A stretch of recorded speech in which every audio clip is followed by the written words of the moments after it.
Welcome to UGC NET JRF Achiever. How are you all? I hope you are the well. आज हम discuss करेंगे communication का MCQ और इसमें मैं कुछ PYQ भी जो रिपीटेड PYQ है उसको डाला हूँ। तो ये आप क्वेश्चन को अच्छे से लगाए जो कि काफ़ी हेल्प करेगा और काफ़ी आपका कॉन्फिडेंस बिल्डअप होगा। तो ये फर्स्ट क्वेश्चन है, question number first, which of the following is not a component of the communication process.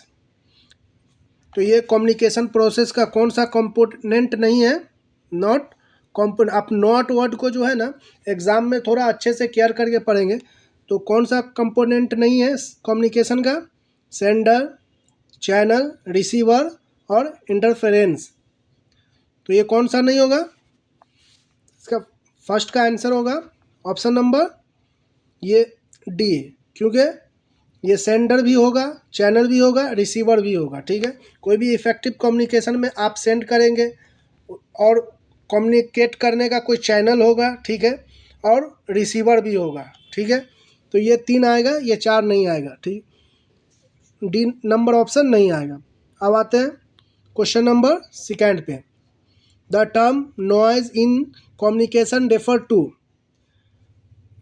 Communication में द टर्म नॉइज जो है उसे क्या समझा जाता है? Loud background music, external sound, any barriers to communication and technical jargon. Noise को अगर नॉर्मली देखते हैं तो नॉइज का मीन्स मतलब होता है कोई भी लाउड स्पीकर या कोई भी जो है लाउड स्पीकर जो लाउड में म्यूजिक बजाया जाता है या कोई भी चीज़, उसे आप लोग नॉर्मली नॉइज समझते होंगे। ठीक है, बट कम्युनिकेशन में नॉइज किसे बोला जाता है वो पूछा जा रहा है। तो इसका राइट आंसर क्या होगा? The any barriers to communication, option number C. अब आते हैं क्वेश्चन नंबर 3 पे। In communication feedback refer to. Communication में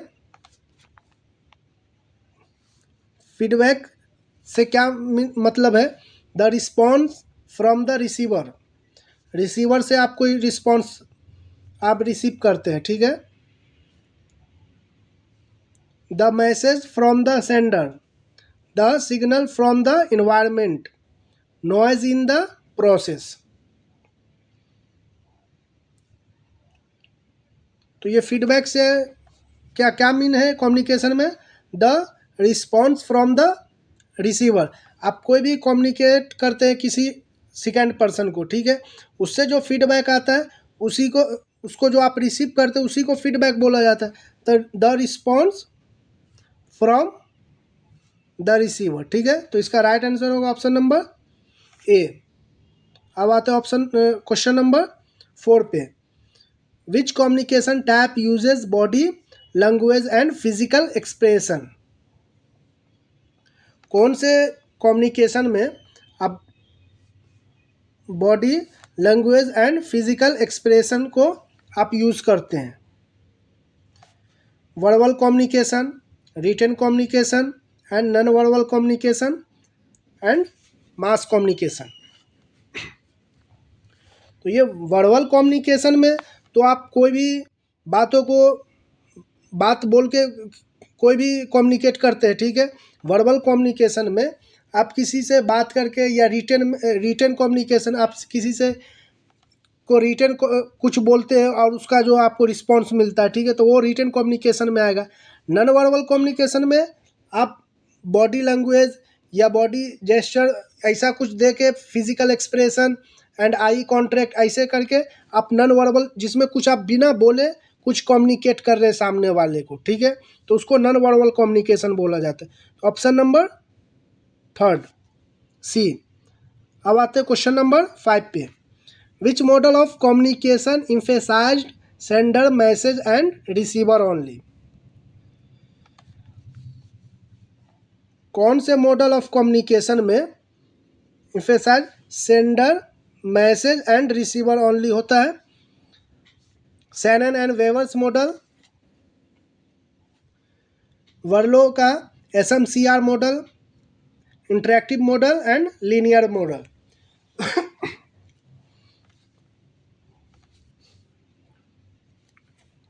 तो ये किसका है, जिसमें sender message and receiver only है, तो ये लीनियर मॉडल है। ठीक है, लीनियर मॉडल्स में sender message and receiver only होता है, और sender message channel and receiver वो किसका मॉडल है, वो वर्ले का मॉडल है। ठीक है, और यहाँ पे दिया हुआ इसका फुल फॉर्म भी कभी कभी पूछा जाता है, तो sender message channel and receiver होगा। अब आते क्वेश्चन नंबर 6 पे। Kinesics is the study of voice tone, gesture and body movement, written symbols, electronic media।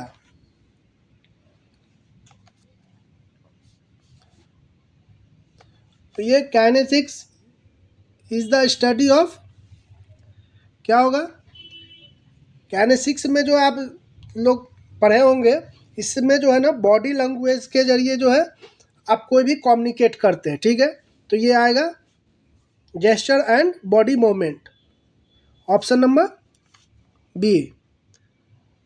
Written and electronic media नहीं आएगा, नहीं वॉइस टोन आएगा। ठीक है, आगे ये मैं इसमें दिया हुआ, इसको आप स्क्रीनशॉट ले सकते हैं। काइनेसिक्स बॉडी लैंग्वेज यहाँ पे क्लियरली लिखा हुआ है।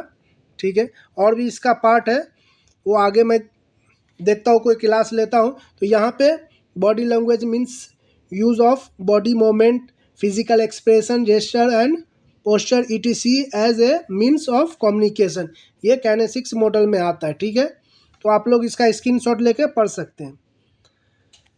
अब आते क्वेश्चन नंबर 7 पे। Arrange the following media in ascending order of there reach. Arrange करना है मीडिया को असेंडिंग ऑर्डर में, रीच के अकॉर्डिंग। ठीक है, ऑडियंस साइज के अकॉर्डिंग। तो ये interpersonal communication, interpersonal conversation, group discussion, radio and television. ये सबसे इसमें कम रीच किसका होगा, इसको असेंडिंग ऑर्डर में ये करना है, अरेंज करना है, तो ये सबसे कम रीच होगा इंटरपर्सनल कम्युनिकेशन में, जिसमें आप दो आदमी के साथ कम्युनिकेशन करते। ठीक है, आप और आपके सामने एक और बंदा होता है। और सेकेंड जो है बी ऑप्शन, ग्रुप डिस्कशन, जिसमें दो से ज़्यादा होता है। ठीक है, तो ये ग्रुप डिस्कशन में आएगा, तो ये सेकेंड पे आएगा, ए और बी। इसमें एक ही ऑप्शन में, ऑप्शन नंबर ए में, बट आगे भी देखते हैं, रेडियो एंड टेलीविज़न। यहाँ पे तो ऑप्शन दिया हुआ है क्लियर, अगर यहाँ पे अगर थोड़ा सी को बाद में देगा, डी को अगर पहले दिया होता तो यहाँ पे थोड़ा कन्फ्यूज़न होता, बट ये रेडियो उससे ज़्यादा जो है टेलीविज़न का रीच होता है। ठीक है, तो ये ऑप्शन नंबर फर्स्ट आएगा इसका आंसर 7 का। अब आते हैं क्वेश्चन नंबर 8 पे। Arrange the following types of communication in ascending order of feedback possibility. इसमें क्वेश्चन पूछा जा रहा है, आप इसको अरेंज करें टाइप्स ऑफ कम्युनिकेशन को, जिसमें फीडबैक का पॉसिबिलिटी मतलब कम से ज़्यादा बढ़ता जाए। ठीक है,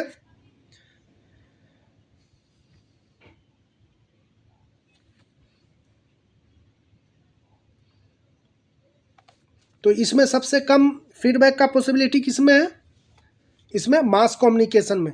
मास कम्युनिकेशन में आपको फीडबैक आप नहीं ले सकते। ठीक है, वहाँ पे बहुत बड़ा क्राउड होता है, क्राउड में बहुत होगा तो 1 से 2 से आप फीडबैक ले सकते, उससे ज़्यादा से आप फीडबैक नहीं ले सकते। तो कम से सबसे कम पॉसिबिलिटी फीडबैक का कौन सा होगा, मास कम्युनिकेशन फर्स्ट पे आएगा। तो ए फर्स्ट में, ए में है भी है, तो ये बी कट जाएगा, बी ऑप्शन, ए सी और डी।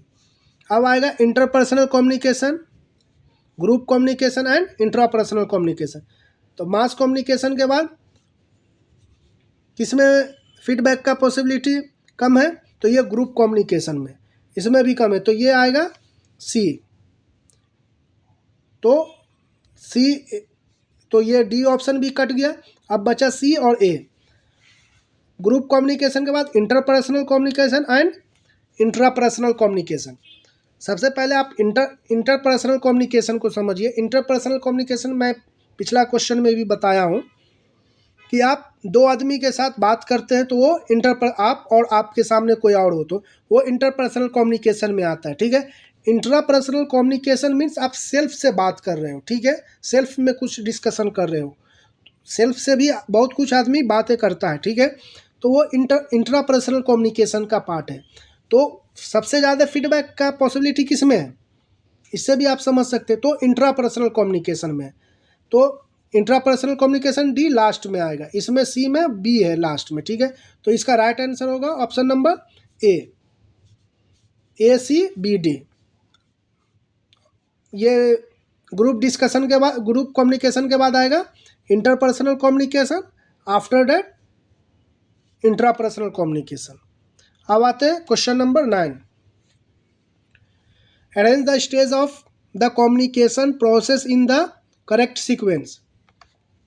ये कम्युनिकेशन का एक प्रोसेस है, उसको करेक्ट सीक्वेंस में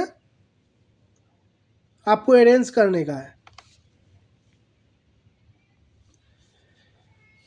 encoding, feedback, decoding and transmission. तो इसे आप लोग अरेंज करें।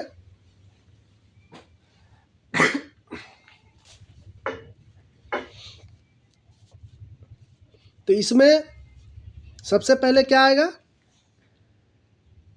सबसे पहले आएगा इनकोडिंग। सबसे पहले तो आप मैसेज करेंगे, ठीक है। फीडबैक क्या है, फीडबैक तो लास्ट का पार्ट है, आप इसको लास्ट में भी रख सकते हैं, ठीक है। उसके बाद इनकोडिंग के बाद डिकोडिंग एंड ट्रांसमिशन में, इसमें आपको कन्फ्यूजन हो सकता है। तो ये इनकोडिंग के बाद जो है क्या आएगा, ट्रांसमिशन, ठीक है। आप इसको आप चैनल भी समझ सकते हैं, ठीक है। जैसे आप वर्लो का मॉडल है ना, sender, message, channel and receiver, SM और CR, हाँ, सेंडर, मैसेज, चैनल, रिसीवर, हाँ। तो ये सेंडर है, ये ट्रांसमिशन, उसके बाद डिकोडिंग। डिकोडिंग आप लोग, मैं एग्जांपल देता हूँ आपको। अपना जैसे इंडिया कंट्री की डिफरेंट कंट्री में एम्बेसी है, ठीक है। तो वो लोग जो मैसेज करते हैं, ये कोई भी कम्युनिकेट करते हैं ना मैसेज, तो वो लोग डायरेक्ट लिख के नहीं भेजते, जो भी होता है कि मैं ऐसा बोलूँ, ऐसा किया, वो देश ऐसा किया, वो ऐसा नहीं, वो लोग कोड वर्क में भेजते कोई कुछ भी मैसेज, ठीक है। तो वो उसको यहाँ उसका कोड वर्क का डिकोडिंग होता है, तो उसको डिकोड किया जाता है, ठीक है। उसके बाद ओरिजिनल फॉर्मेट में वो मैसेज बनता है, ठीक है। तो इनकोडिंग के बाद क्या आएगा, ट्रांसमिशन। उसके बाद मतलब कैसे ट्रांसफ़र किया, अगर कोई भी कम्युनिकेशन को सपोज दैट आप कैसे भेजते हैं, मेल के अकॉर्डिंग भेजते या बाई प्लेन भेजते कोई भी ये लेटर वगैरह को, ठीक है। तो वो हुआ ट्रांसमिशन। उसके बाद यहाँ आएगा यहाँ के फॉरेन अफेयर्स मिनिस्ट्री में, तो उसको डिकोड किया जाएगा। डिकोड करने के बाद उसका फीडबैक आएगा। तो ये क्या होगा, ये आएगा थर्ड पे डिकोडिंग, डी, सॉरी एक minute,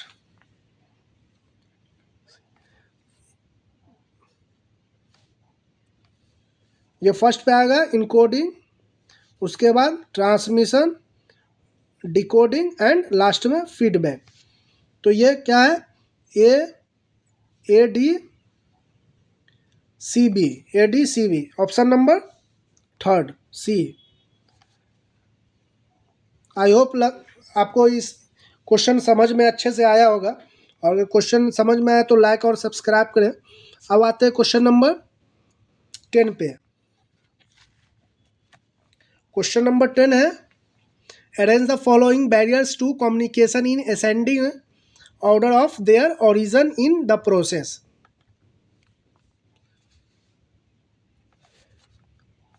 arrange the following barriers, ठीक है।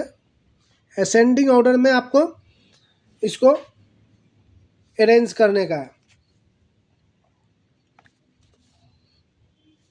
तो ये सबसे छोटा बैरियर्स कौन सा होगा, psychological barriers, semantic barriers and physical barrier and organizational barriers. तो ये ऑर्गेनाइजेशनल बैरियर्स तो सबसे बड़ा होगा, पढ़ने ही में लग रहा है, ठीक है। तो इसको रहने दें। सबसे जो लो लेवल का बैरियर्स होगा कम्युनिकेशन में, वो फिजिकल बैरियर्स होगा, ठीक है। तो ये सी फर्स्ट में आएगा।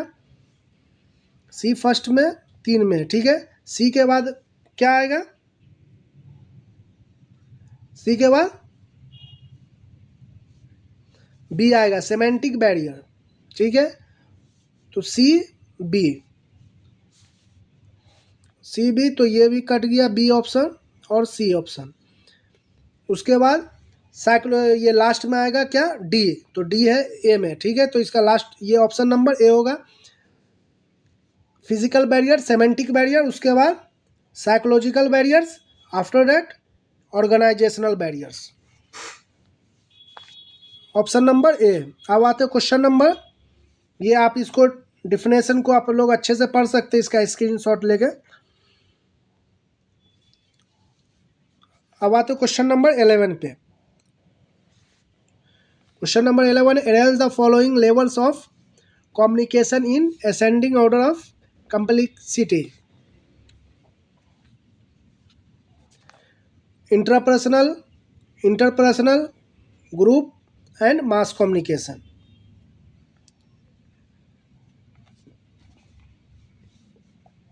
असेंडिंग ऑर्डर में इसको भी, और ये अभी एनटीए का जो फॉर्मेट चल रहा है वो असेंडिंग और डिसेंडिंग ऑर्डर में ही क्वेश्चन पूछ रहा है, तो इसीलिए इसमें ज़्यादा क्वेश्चन मैं ट्राई किया हूँ असेंडिंग एंड डिसेंडिंग ऑर्डर का। वैसे कम्युनिकेशन में डायरेक्ट क्वेश्चन भी पूछा जाता है, जून में 2024 में हुआ था, उसमें डायरेक्ट क्वेश्चन ही ज़्यादातर पूछा गया था कम्युनिकेशन का, 6 क्वेश्चन आया था और 6 का 6 डायरेक्ट क्वेश्चन आया था, ठीक है। तो और डायरेक्ट में भी दिया हूँ इस वीडियो में, और थोड़ा असेंडिंग डिसेंडिंग ऑर्डर भी दिया हूँ, ठीक है। तो इसमें कॉम्प्लेक्सिटी, एक सेकंड, तो इसमें सबसे इजी कौन सा होगा, इजी टू कॉम्प्लेक्स में दिया गया है, तो ये इंट्रापर्सनल, इंट्रापर्सनल के बारे में आपको समझाया हूँ, जो सेल्फ कम्युनिकेशन होता है। उसके बाद इंटरपर्सनल कम्युनिकेशन मीन्स 2 आदमी के बीच में बात। उसके बाद ग्रुप, सबसे कॉम्प्लेक्स कम्युनिकेशन क्या है, मास कम्युनिकेशन। तो इसका राइट आंसर होगा option number A B C D. अब आते हैं क्वेश्चन नंबर 12 पे। Arrange the following elements of Berlo SMCR model in correct sequence. तो ये आपको वर्लो का भी SMCR काफ़ी हाईलाइटेड है, और इससे एक क्वेश्चन बनता ही है, चाहे फुल फॉर्म से हो या अरेंज से हो, ठीक है। तो ये SMCR का क्या होगा, source, message, channel and receiver, option number A B C D. ये काफ़ी इजी क्वेश्चन था, और ये क्वेश्चन आता है, ये PYQ भी है और एक्सपेक्टेड भी है। Question number 13, arrange the following types of non verbal communication in ascending order of consequences। Question number 13 है, तो इसका ऑप्शन है eye contact, physical expression, posture and gestures.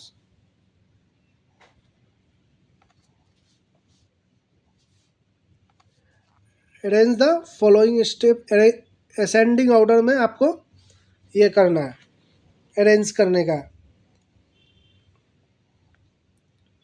तो ये सबसे नॉन वर्बल कम्युनिकेशन में सबसे जो कम इफेक्टिव होता है वो कौन सा होता है, पोस्चर्स, ऑप्शन नंबर सी।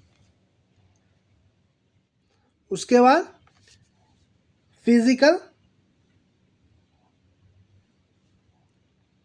फिजिकल एक्सप्रेशन, ठीक है। After that eye contract, last में आएगा gestures, option number A, sorry B, last में डी में डी आएगा, तो ऑप्शन नंबर बी। अब आते हैं क्वेश्चन नंबर, इसको आप लोग 1-2 बार प्रैक्टिस करेंगे तो ज़्यादा समझ में आएगा, ये नॉन वर्बल कम्युनिकेशन का पार्ट है, ठीक है।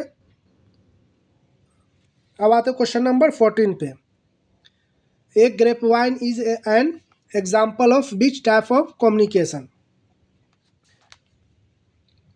ग्रेप वाइन कम्युनिकेशन जो है कौन से कम्युनिकेशन का एग्जाम्पल है, formal, literal, informal and upward. तो ये काफ़ी इजी क्वेश्चन है, इनफॉर्मल होगा इसका राइट आंसर। और ये इजी है तो ऐसा मत समझो ये PYQ है, ठीक है। PYQ कुछ इसीलिए डाला होगी ताकि आप लोगों को समझ में आएगा कि ऐसा भी क्वेश्चन आता है। और कम्युनिकेशन में मैं बोला ना, जून 2024 में डायरेक्ट क्वेश्चन आया था, 6 क्वेश्चन जो आया था, 6 का 6 डायरेक्ट क्वेश्चन था, कोई असेंडिंग और डिसेंडिंग ऑर्डर क्वेश्चन नहीं था। अब आते क्वेश्चन नंबर 15 पे। Who propose the transactional model of communication. Transactional model of communication कौन प्रपोज किया था? और इसे ट्रांजैक्शनल मॉडल ऑफ कम्युनिकेशन को क्लासरूम कम्युनिकेशन भी बोलते हैं। ये भी आप याद रख सकते हैं, ठीक है, और नोट में लिख सकते हैं। ये क्वेश्चन आया हुआ है, PYQ है। David Berlo, Shannon and Weavers, Barnlund and विल्वर श्राम। ये ट्रांजैक्शनल मॉडल किसने दिया था? वर्लैंड, ठीक है, ऑप्शन नंबर सी। अब आते हैं क्वेश्चन नंबर 16 पे। The term meta communication refers to.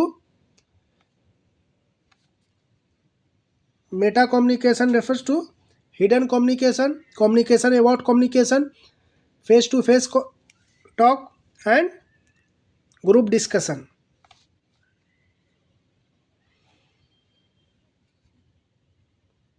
तो ये 16 का क्या आंसर होगा? Option number B. Meta communication communication about communication होता है। अब आते हैं क्वेश्चन नंबर 17 पे। The most effective model of communication is one way, two way, visual and written. तो ये मोस्ट इफेक्टिव कम्युनिकेशन कौन सा कम्युनिकेशन होता है? जो टू वे कम्युनिकेशन होता है, जिसमें आप कुछ कम्युनिकेट करें तो उसका फीडबैक भी आए। जैसे मैं आप लोगों को पढ़ा रहा हूँ तो आप लोग कुछ फीडबैक दो, तो उससे क्या होता है कि मैं अपने अंदर, या कोई भी कम्युनिकेटर होता है वो अपने अंदर क्या है, इंक्रीजमेंट लाता है, ठीक है। तो वो effective communication, most effective communication होता है। तो वो जो टू वे कम्युनिकेशन होता है। तो ये इसका राइट ऑप्शन होगा, ऑप्शन नंबर बी। अब आते हैं क्वेश्चन नंबर 18 पे। The communication model where sender and receiver are equally active is called. Communication model में सेंडर एंड रिसीवर जो है इक्वल एक्टिव होता है तो उसे क्या कहा जाता है? One way communication, linear model, transactional model and classroom model, sorry mass model.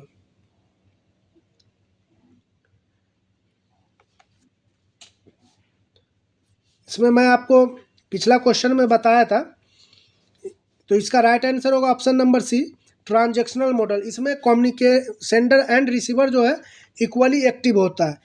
तो और ये ट्रांजैक्शनल मॉडल में बताया था, इसे क्लासरूम कम्युनिकेशन भी बोला जाता है।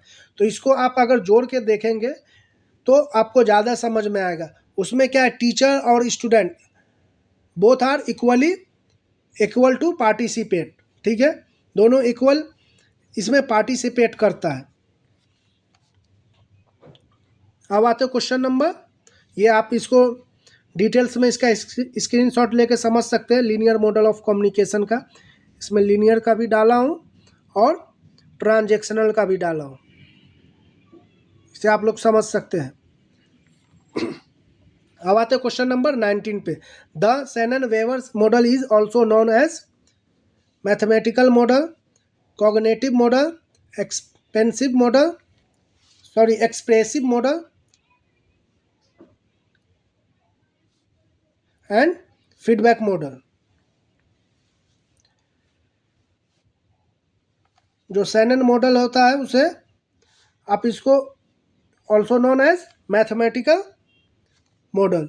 मैं आपको बताया था ना, ट्रांजैक्शनल मॉडल को जैसे क्लासरूम मॉडल भी कहते हैं, ठीक है। तो उसी तरह शैनन वेवर्स मॉडल को मैथमेटिकल मॉडल भी कहते हैं, ठीक है। तो इसका राइट आंसर ऑप्शन नंबर ए होगा। अब आते हैं लास्ट क्वेश्चन 20 पे। क्वेश्चन नंबर 20 है, arrange the following types of listening in ascending order of engagement level. Arrange the types of listening ascending order of engagement. जो पहले कम हो उससे मतलब पहले कम जो होगा उससे पहले लाना, ठीक है। तो पैसिव लिसनिंग ये तो फर्स्ट में आएगा, ठीक है। अप्रिसिएटिव लिसनिंग, एपैथेंटिक लिसनिंग एंड क्रिटिकल लिसनिंग। तो ये इसमें फर्स्ट में क्या आएगा, पैसिव लिसनिंग, ठीक है। उसके बाद अप्रिसिएटिव लिसनिंग, उसके बाद एपैथेंटिक listening, after that critical listening. तो इसका राइट आंसर होगा ऑप्शन नंबर ए। ये 20 क्वेश्चन को आप लोग अच्छे से लगाएं और इसमें अगर कुछ प्रॉब्लम हो तो कमेंट करें, मैं ट्राई करूंगा इसका आंसर देने का, ठीक है। और अच्छा लगा तो वीडियो को लाइक और सब्सक्राइब करें। Thank you for watching.